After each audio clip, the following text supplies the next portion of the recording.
Confusion Aneja. सो मैंने last time meiosis 1 पे topic छोड़ा था, तो अब हम आगे बढ़ेंगे। ये मेरी लास्ट वीडियो है इस टॉपिक की। इसके बाद हम ये चैप्टर को आज फिनिश करेंगे और इसमें आज हम बात करेंगे इस वीडियो में ओवरऑल मियोसिस 2 के बारे में, थोड़ा सा इंटरकाइनेसिस के बारे में हम जानेंगे और लास्ट में हम इसके इंपॉर्टेंट क्वेश्चंस को डिस्कस करेंगे। ठीक है, तो इंटरकाइनेसिस क्या होता है? मेयोटिक मैंने लिखा है stage between two meiotic division. तो what is meant by two meiotic division? ये कंप्लीट मेयोसिस की बात नहीं हो रही है। टू मेयोटिक डिवीजन का मतलब है मेयोसिस 1 एंड मेयोसिस 2। इन दोनों के बीच का जो टाइम पीरियड है, जो स्टेज है, उसको इंटरकाइनेसिस कहते हैं। इसमें सेल अपनी तैयारी करते हैं, आगे दोबारा से डिवाइड होना है, लेकिन इंटरफेस की तरह इसमें डीएनए रेप्लिकेशन नहीं होता। ठीक है, इंटरफेस में हमने देखा था डीएनए रेप्लिकेशन होता है, क्योंकि उसमें क्या होता है कि उसमें दोबारा से सेल्स में फॉर्मेशन होना है। लेकिन अभी क्या हो रहा है कि सेल को डिप्लॉइड से हैप्लॉइड बनना है। हम गैमेटोजेनेसिस की बात करते हैं तो सेल को 2n से n में कन्वर्ट होना है। ठीक है, 2n से n में कन्वर्ट होना है। तो इस प्रोसेस को हम पूरा मेयोसिस गिनते हैं। इसके बीच की स्टेज आ रही है एक, this is meiosis 1 and this is meiosis 2। ठीक है, अभी हम आगे देखेंगे मेयोसिस 2 क्या है। तो एक एनसीईआरटी ने लाइन मेंशन करी है, meiosis involves two sequential cycles of nuclear and cell division, but only a single cycle of DNA replication. What is meant by this line? This line is very important and very important to keep in mind. That is sequential cycle, मतलब nuclear division और cell division एक sequence में हो रहे हैं। That is कि पहले nucleus divide करेगा, देन सेल डिवाइड करेगा। हमने देखा था कि हमारा जो हमारा एम फेज था, एम फेज में हमारा जो मेयोसिस 1 की कंडीशन में हमने देखे थे सारे फेजेस में न्यूक्लियर डिवीजन हो चुका था, अब सेल डिवीजन भी हो चुका था, डायड ऑफ सेल्स हमको मिल गया था। लेकिन सेल साइकिल, जो single cycle of DNA replication है, मतलब दो साइकिल्स होंगी न्यूक्लियर डिवीजन और सेल डिवीजन की, एक मेयोसिस 1 में और एक मेयोसिस 2 में। मेयोसिस 1 हम पढ़ चुके हैं, न्यूक्लियस और सेल डिवाइड कर चुका था। अब मेयोसिस 2 में भी न्यूक्लियस भी डिवाइड करेगा, सेल भी डिवाइड करेगा, बट डीएनए रेप्लिकेशन नहीं होगा। इसीलिए लिखा है कि single cycle of DNA replication because it occurs in interface of meiosis 1। लेकिन इंटरकाइनेसिस जो दोनों मेयोसिस के बीच का स्टेज है, उसमें डीएनए रेप्लिकेशन नहीं हो रहा, इसलिए लिखा है single cycle of DNA replication. तो it was all about interkinesis. Interkinesis से रिलेटेड एक दो क्वेश्चंस आ सकते हैं, वो हम लास्ट में डिस्कस करेंगे। So next let's go for meiosis 2। तो मेयोसिस 2 स्टार्ट होता है प्रोफेज 2 से। तो प्रोफेज 2 में एंटर करने से पहले हमारे सेल की क्या कंडीशन है? हमारा सेल टीलोफेज 1 स्टेज में है, that is dyad of cell बन चुके हैं और ये सेल के पास अपना न्यूक्लियर मेम्ब्रेन है, सारे के सारे सेल ऑर्गेनल्स हैं। तो अब क्या होगा? प्रोफेज 2 स्टार्ट होगा, मतलब बीच में इंटरकाइनेसिस स्टेज आती है जिसमें कि डीएनए रेप्लिकेशन नहीं हो रहा। जितना डीएनए का अमाउंट यहाँ पर प्रेजेंट है उतना ही यहाँ प्रेजेंट होगा, तो डीएनए रेप्लिकेशन हो नहीं रहा है। तो अब प्रोफेज 2 स्टार्ट हुआ है। एक लाइन एनसीईआरटी मेंशन करता है प्रोफेज 2 वाले पैराग्राफ में, आप देखेंगे तो वहां मिलेगा कि प्रोफेज 2 मतलब meiosis 2 is similar to mitosis unlike meiosis 1। क्योंकि मेयोसिस 1 में हमने देखा था कि जो प्रोफेज 1 था उसमें कितनी सारी चीजें थी, हमारे इतने सारे स्टेजेस थे, जाइगोटीन, लिप्टोटीन, है ना, कितने सारे 5 फेजेस हमने पढ़े थे। लेकिन prophase 2 is very much similar to mitosis. तो अगर आपको माइटोसिस आता है तो आप मेयोसिस 2 को अपने आप लिख पाएंगे, क्योंकि कुछ भी नहीं हो रहा है इसमें। देखो प्रोफेज 2 में वही, मतलब मैं सिर्फ जिसने वो देख रखी है ना वीडियो माइटोसिस वाली, उसके लिए प्रोफेज 2 में कुछ भी नहीं है। देखो न्यूक्लियर मेम्ब्रेन डिसअपियर हो रही है, centrioles move to opposite pole, बाकी जो माइनर इवेंट्स थे वो सारे हमारे माइटोसिस की तरह हो रहे हैं। ये जो दो इवेंट मेजर होते हैं, जो एनसीईआरटी भी मेंशन करता है, जो क्वेश्चंस भी इसी से आते हैं, तो आपको याद रखना है कि प्रोफेज 2 में कुछ भी ज्यादा नहीं होता। बस प्रोफेज 2 में न्यूक्लियर मेम्ब्रेन डिसअपियर होती है और सेंट्रियोल जो है ऑपोजिट पोल पर मूव करते हैं, इसके अलावा कुछ भी नहीं होता। ठीक है, ये हमारा प्रोफेज 2 हो गया। इसके बाद हम बात करेंगे, देखो centrioles move to opposite pole लिखा है, तो ये हमने देखा था उसमें जब हमने पढ़ा था मेयोसिस 1 हमने देखा था early prophase, middle prophase, late prophase. हमने उसमें लिखा था कि सेंट्रियोल्स की their movement towards opposite pole. Early prophase में भी कुछ मूवमेंट होता है, मिडिल प्रोफेज में भी होता है और लेट प्रोफेज में भी होता है। इसीलिए एनसीईआरटी लिखती है कि न्यूक्लियर मेम्ब्रेन के लिए ये लाइन लिखी है एनसीईआरटी ने कि by the end of prophase 2 nuclear membrane disappears and centrioles move to opposite poles. ठीक है, तो ये प्रोफेज 2 हो गया। अब आगे हम बात करते हैं मेटाफेज 2 की। तो प्रोफेज 2 तक देखा था हमने, तो अब आगे देखते हैं मेटाफेज 2, एनाफेज 2 एंड टेलोफेज 2। मैंने इसको इसीलिए एक साथ बता दिया है क्योंकि it is same as mitosis. मतलब माइटोसिस में जो भी चीजें होती हैं वही चीजें हमारी इसके स्टेजेस में होती है, मेयोसिस 2 के स्टेजेस में। तो देखो मेटाफेज 2 में हम देखते हैं मेटाफेज प्लेट का फॉर्मेशन, कांग्रेशन होना, मतलब सारे क्रोमोसोम्स का एक इक्वेटर पे लाई करना। देखो centromere of all chromosomes lie at the equator and in a line. ठीक है, एक लाइन में तो मतलब कहने का है कि जो क्रोमोसोम्स है वो एक लाइन में अरेंज हो जाते हैं सेंट्रोमेयर के अकॉर्डिंग। ठीक है, तो ये मेटाफेज 2 हो गया। इसके बाद हम देखते हैं एनाफेज 2। एनाफेज 2 सबसे ज्यादा इंपॉर्टेंट एनाफेज को ही सुनना है, भले वो एनाफेज माइटोसिस का हो, मेयोसिस 1 का हो या मेयोसिस 2 का हो, क्योंकि क्वेश्चन यहीं से आएगा। अगर एनाफेज से क्वेश्चन आया तो क्वेश्चन क्या आएगा, splitting of centromere occurs in anaphase 1 of meiosis, anaphase 2 of meiosis, both of the above और नन ऑफ द अबव। ठीक है, क्या मतलब है, जब हमने एनाफेज 1 पढ़ाया था मेयोसिस 1 में, तब भी मैंने बताया था कि सेंट्रोमेयर की स्प्लिटिंग एनाफेज 1 में नहीं होती है, स्प्लिटिंग ऑफ सेंट्रोमेयर होती है एनाफेज 2 में। देखो यहाँ पर सेंट्रोमेयर एक साथ, यहाँ पर दोनों टूट गए आपस में और अलग अलग पोल्स पे जाना स्टार्ट कर दिए। ठीक है, तो इनका मूवमेंट क्या हुआ, अपोजिट पोल पे स्टार्ट हो गया, स्प्लिटिंग ऑफ सेंट्रोमेयर हुई और यहीं से दिख रहा है कि सेल डिवीजन की भी स्टेज स्टार्ट हो चुकी है, तो फरो फॉर्मेशन हो रहा है। तो दैट इज एनाफेज 2 का मेन इवेंट है कि स्प्लिटिंग ऑफ सेंट्रोमेयर हो रही है। ठीक है, अभी हम क्वेश्चंस की बात करेंगे तो आपको समझ आ जाएगा कि मैं क्या कहना चाह रही हूँ। उसके बाद है टीलोफेज 2। कुछ भी नहीं, टीलोफेज 2 में क्या है, टीलोफेज 2 में न्यूक्लियर मेम्ब्रेन का फॉर्मेशन हो रहा है और सारे के सारे जो भी सेल ऑर्गन्स थे वो सारे के सारे बनना स्टार्ट हो जाते हैं। और ये देखो डॉटर सेल्स हमारी बन गई। हमने स्टार्ट किया था 2 सेल से, हमारे पास हमने स्टार्ट किया था 1 सेल से और उसकी प्लॉइडी थी 2n। अब जो हमारे पास सेल आई है उसकी प्लॉइडी आई है n, तो डिप्लॉइड से हैप्लॉइड में कन्वर्ट हो गए। तो this was all about meiosis. हमने मेयोसिस 1 पढ़ लिया, मेयोसिस 2 पढ़ लिया। मेयोसिस 2 का अगर कोई डाउट है तो वो नहीं होना चाहिए क्योंकि meiosis 2 is very simple process, ये सारा बिल्कुल माइटोसिस की तरह है। मेयोसिस 2 को अगर डिटेल में पढ़ना है तो माइटोसिस वाला वीडियो देख लो और बाकी सब कुछ सेम है। अब हम आगे देखते हैं इसके क्वेश्चंस की, इंपॉर्टेंट क्वेश्चंस क्या क्या है इससे रिलेटेड। तो अब इंपॉर्टेंट क्वेश्चंस की हमने बात करनी थी, नीट को बहुत ही कम टाइम बचा है तो हम बहुत शॉर्ट में बहुत ही सिर्फ इंपॉर्टेंट क्वेश्चंस की बात करेंगे। पहला क्वेश्चन है, in which of the following stages of cell cycle both cell growth and DNA replication occur. कौन से फेज में, कौन से स्टेज में सेल साइकिल के डीएनए रेप्लिकेशन और सेल ग्रोथ दोनों होते हैं। First gap phase. DNA replication कहाँ होता है, बस इतना देख लो कि सेल ग्रोथ तो थ्रू आउट द इंटरफेज होती है, throughout the cell cycle और throughout the interphase cell की ग्रोथ होती है, लेकिन डीएनए का रेप्लिकेशन सिर्फ एस फेज में होता है, दैट इज सिंथेसिस फेज। तो इसका आंसर हमने सिर्फ डीएनए रेप्लिकेशन से देखना है, इसका आंसर क्या हो जाएगा, synthesis phase, that is S phase. अब फोर्थ ऑप्शन थोड़ा सा बड़ा है, इसको पढ़ के बता देते हैं।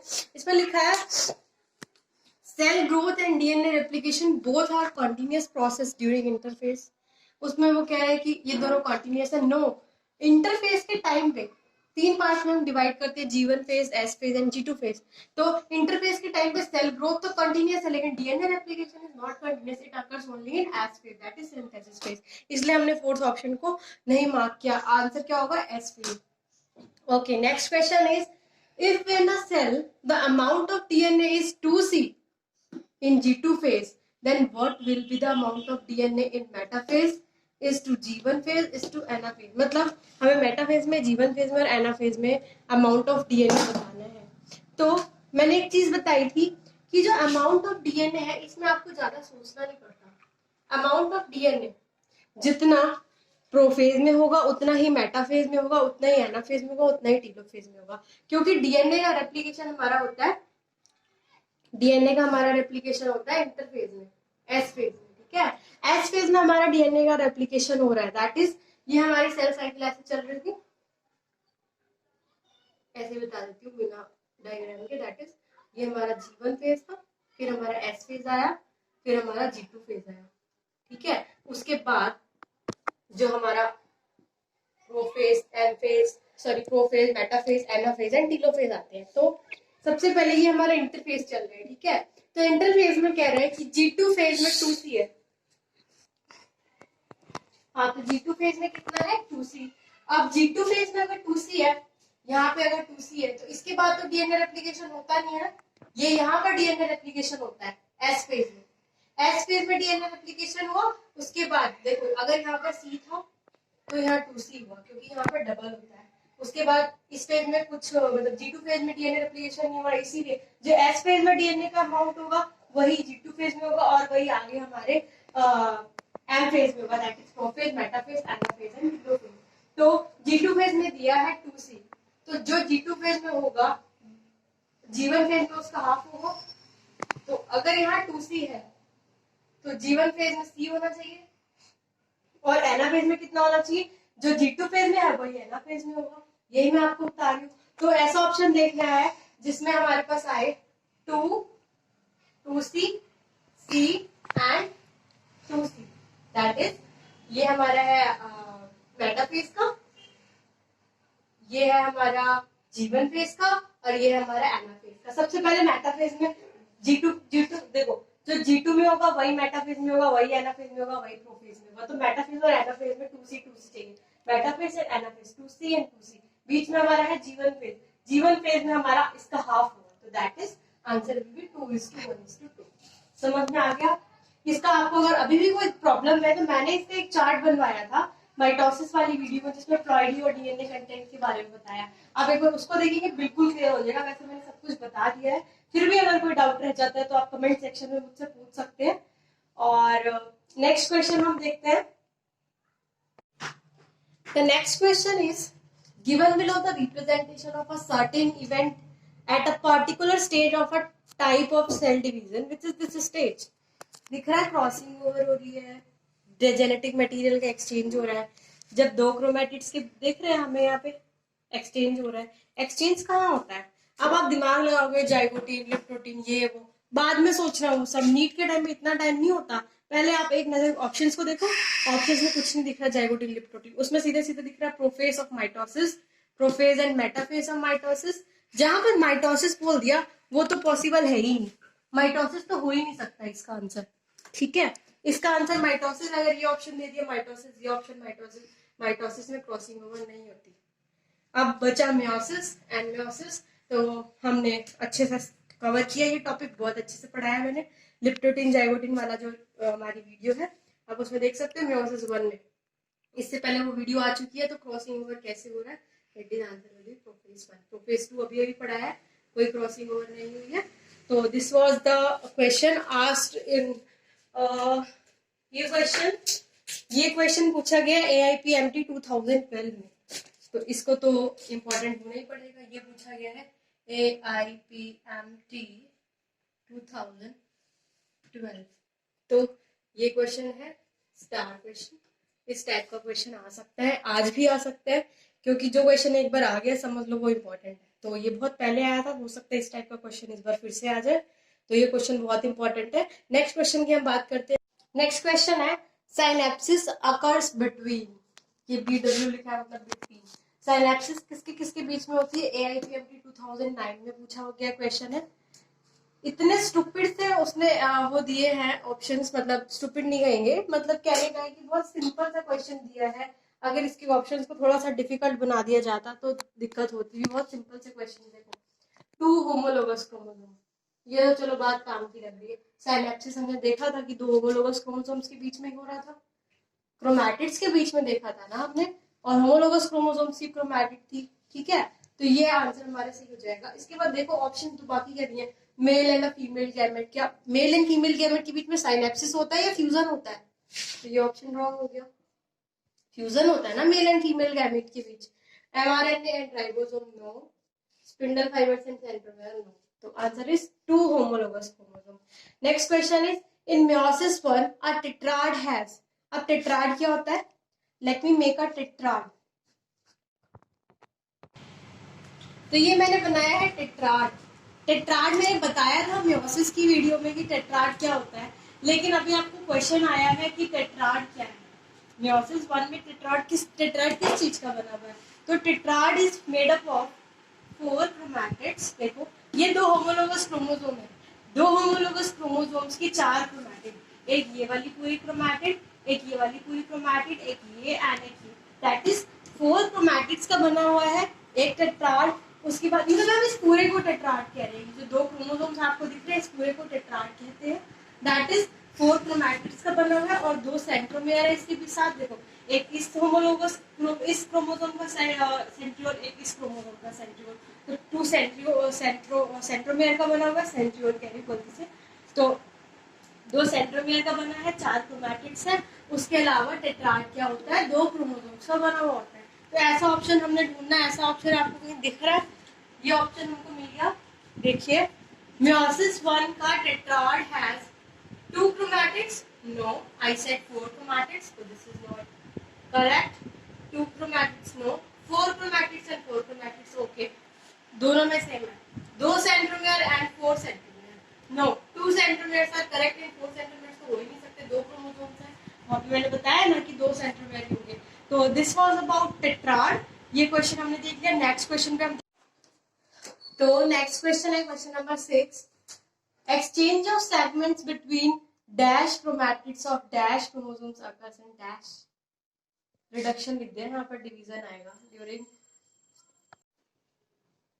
exchange of segments between dash chromatids of dash chromosomes occurs during dash division। तो मतलब कौन से chromatids के कौन से chromosomes का कौन से division में exchange होता है? तो सेगमेंट्स का एक्सचेंज होना अकर्स इन, मैंने बताया था ये आपको प्रोफेज 1 में ऑफ म्योसिस। तो म्योसिस के भी म्योसिस 1 का मतलब म्योसिस 1 इज रिडक्शनल डिवीजन। तो हमने ऑप्शन ढूंढना है जिसमें रिडक्शनल हो। तो सेकंड ऑप्शन और थर्ड ऑप्शन तो वैसे ही रॉन्ग हो गए। सेकंड ऑप्शन और थर्ड ऑप्शन तो हो ही नहीं सकता, वहां पर इक्वेशनल दिया है, क्योंकि जो हमारा एक्सचेंज ऑफ जेनेटिक मटेरियल था वो होता है म्योसिस 1 में। तो म्योसिस 1 इज रिडक्शनल ना। तो exchange of segments between non-sister chromatids of homologous chromosomes, ये बताया था उस टाइम, बहुत अच्छे से बताया था। आप उस वीडियो को देखेंगे तो आपको समझ में आएगा। नॉन सिस्टर तो इसमें भी है, इसमें भी है। नॉन होमोलोगस और होमोलोगस, हम नॉन होमोलोगस क्रोमोसोम्स की तो पूरे चैप्टर में कहीं बात ही नहीं करते हैं। हम होमोलोगस क्रोमोसोम्स की बात करते हैं, जो 2 क्रोमोसोम्स आपस में एक जैसे हो। ठीक है, ये मैंने पेन सेम यूज कर दिया, लेकिन मतलब 2 क्रोमोसोम जो एक जैसे हो। और मैंने सारी वीडियोस में आपको बताया है कि जो 2 होमोलोगस मतलब जो होमोलोगस क्रोमोसोम्स का एक पेयर है, उस पेयर है उसके जो नॉन सिस्टर क्रोमैटिड्स है, एक ये और एक इसके बीच में एक्सचेंज ऑफ जेनेटिक मटेरियल होगा। तो it occurs in reductional division. तो आंसर क्या हो जाएगा? Non sister chromatids of homologous chromosomes during reductional division. Next question is the enzyme recombinase is required at which stage of meiosis. तो ये हमारा last question है। ये क्वेश्चन आ चुका है, ये मुझे ये याद नहीं है कौन से ईयर में आया, लेकिन दिस क्वेश्चन इज, तो क्वेश्चन है, ये क्वेश्चन आ चुका है एग्जाम में। The question is in many question papers of, जो भी हम टेस्ट देते हैं, टेस्ट पेपर्स जो भी रिस्पेक्टेड इंस्टीट्यूट्स के टेस्ट है, उसमें क्वेश्चन देखा गया है। और ये क्वेश्चन हमारे प्रीवियस ईयर के पेपर्स का है। तो रिकॉम्बिनेस एंजाइम कहाँ पर प्रेजेंट होता है? तो आंसर इज एचसीटी। ये मैंने आपको बताया है, एक वीडियो है हमारी म्योसिस 1 की, इससे पहले अपलोड हुई है, उसमें बताया है कि रिकॉम्बिनेस का फंक्शन कैसे होता है। तो आप उस वीडियो को देख सकते हैं। तो this was by my side. तो यहाँ पर हमारा टॉपिक खत्म होता है। मैंने पूरा म्योसिस, माइटोसिस, पूरा सेल डिवीजन पढ़ा दिया। इंपॉर्टेंट क्वेश्चन जो मुझे लगते थे कि जो इम्पोर्टेंट हैं, जो आ सकते हैं या जो आए हुए हैं, उनको रिलेटेड जो भी था मैंने डिस्कस कर लिया। अगर आपको अभी भी कोई डाउट है तो आप कमेंट बॉक्स में पूछ सकते हैं। So this was the end of cell division and cell cycle by me now at now Agaz। तो आपके कोई क्वेरीज हैं तो कमेंट बॉक्स में पूछ सकते हैं। Thank you friends, good luck for NEET 2020।